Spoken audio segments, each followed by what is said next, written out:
Imagine waking to a bulldozer tearing through your backyard at 5 a.m., the desert sun glinting off its blade like a bandit's dagger. Your HOA president stands there, smirking, claiming your land's been reallocated for her pet project. I'm Javier Ruiz, a 42-year-old mechanic from Tucson, Arizona, and this is how I brought down a desert queen who tried to steal my home, and half my neighbors too. What would you do if someone bulldozed your property? Drop your revenge plans below and tell me where you're watching from. I've lived in Saguaro Vista, a quiet Tucson subdivision, for 8 years. My Adobe-style house, bought for $270,000, sits on a half-acre lot where my daughter, Sophia, 9, builds forts under mesquite trees, their gnarled branches casting shadows like old stories whispered by the wind. The HOA's $150 monthly fees cover a community pool, cactus-lined walking paths, and little else. Simple, not fancy. It's a place where folks wave from their porches, and the biggest scandal is someone forgetting bin day. My wife, Carla, 40, teaches high school math. She grades papers with a precision that rivals my torque wrench, red pen flicking like a maestro's baton. We're a low-key family, bills paid early, lawn trimmed, no drama, until Dolores Dolly Navarro rolled in, Dolly's 60 real estate agent and HOA president.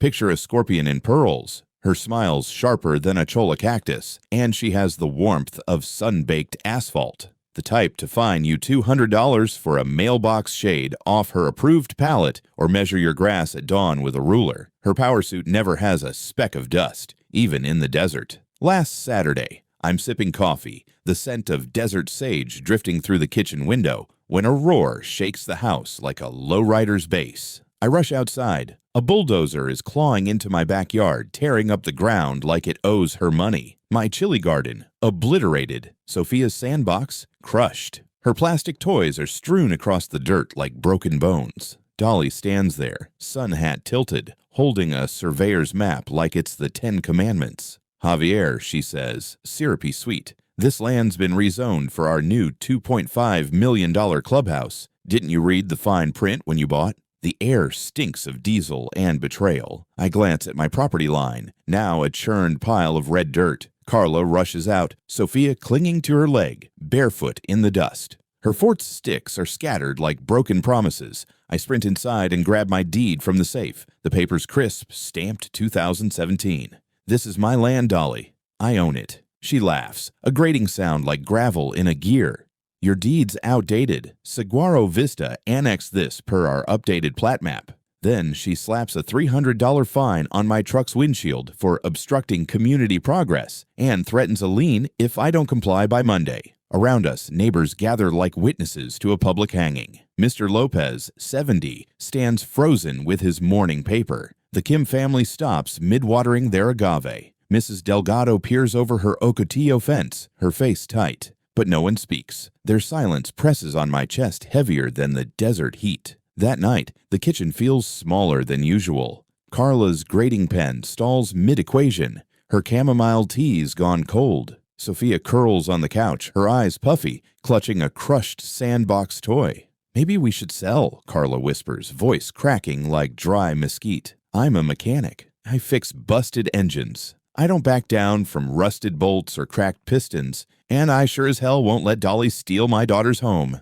I pull out Saguaro Vista's 52-page bylaws. The laptops glow, throwing eerie shadows across the stucco walls. My old shop foreman's voice rings in my head. When someone's screwing you, check their paperwork.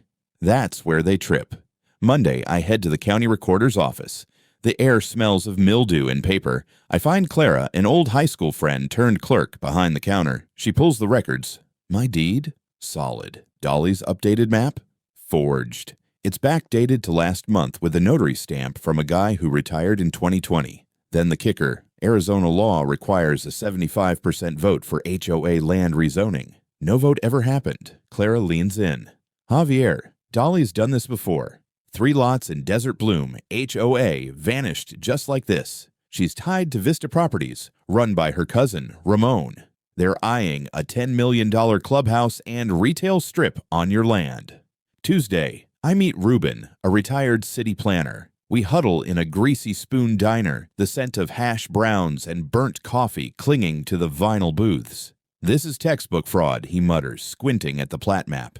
"Vista Properties got $80,000 in emergency landscaping contracts. No bids, no board approval." He pulls up county permits. 4 lots, mine, Mr. Lopez's, the Kims, and a vacant lot, are flagged for community expansion. My half-acre, just the first domino. Ramon's dirtier than a diesel engine with a cracked block. Ruben adds, "Busted for deed fraud in Phoenix, 2015. Charges dropped, but he's slick." Dolly escalates like a desert wildfire. Wednesday, a county inspector knocks.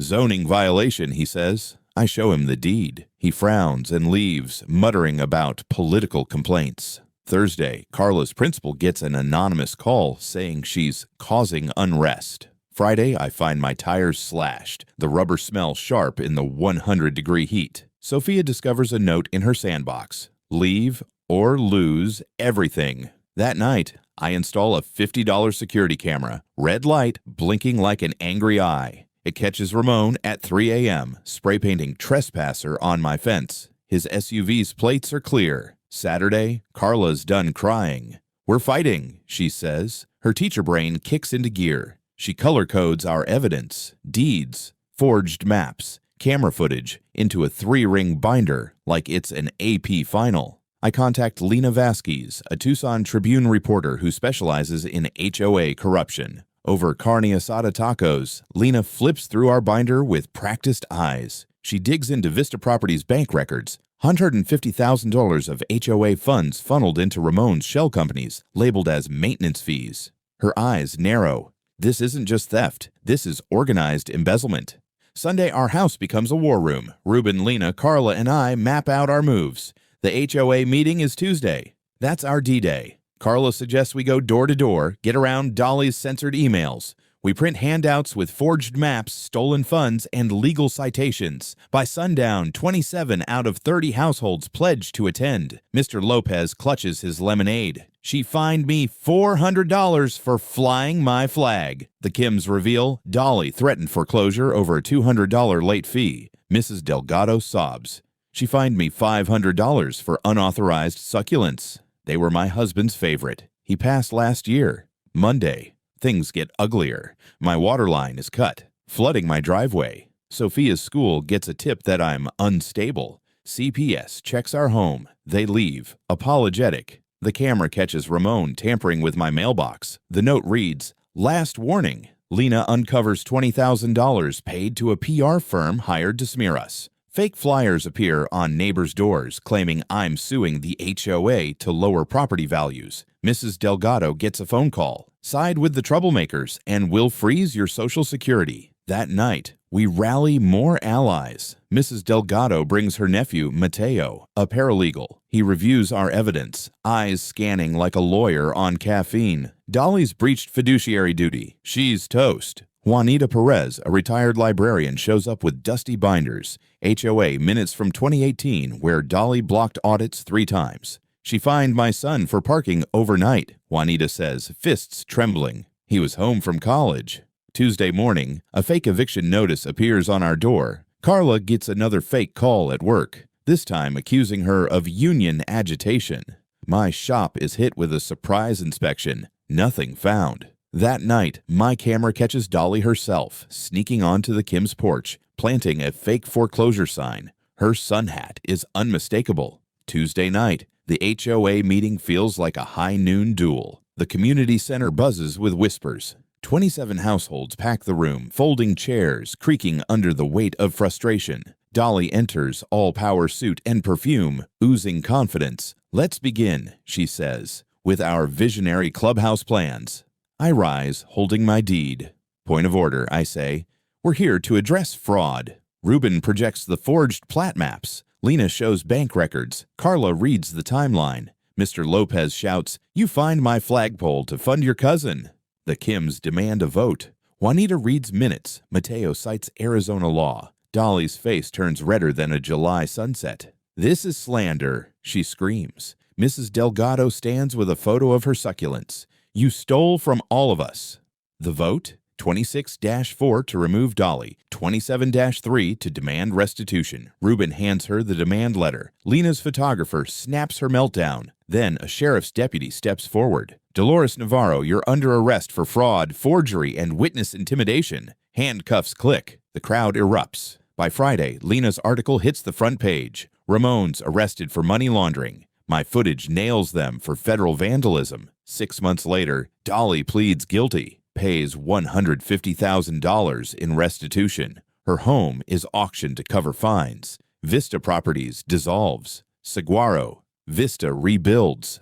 A playground stands where Sophia's sandbox was destroyed. A $30,000 scholarship in Carla's name funds future math teachers. Lena's expose inspires the Saguaro Act, mandating yearly HOA audits in Arizona. Mr. Lopez flies his flag. The Kims plant a new agave. Mrs. Delgado's succulents, blooming like freedom. The desert air smells of sage and redemption. Dolly ruled with fear, but neighbors united in truth burned her empire to the sand.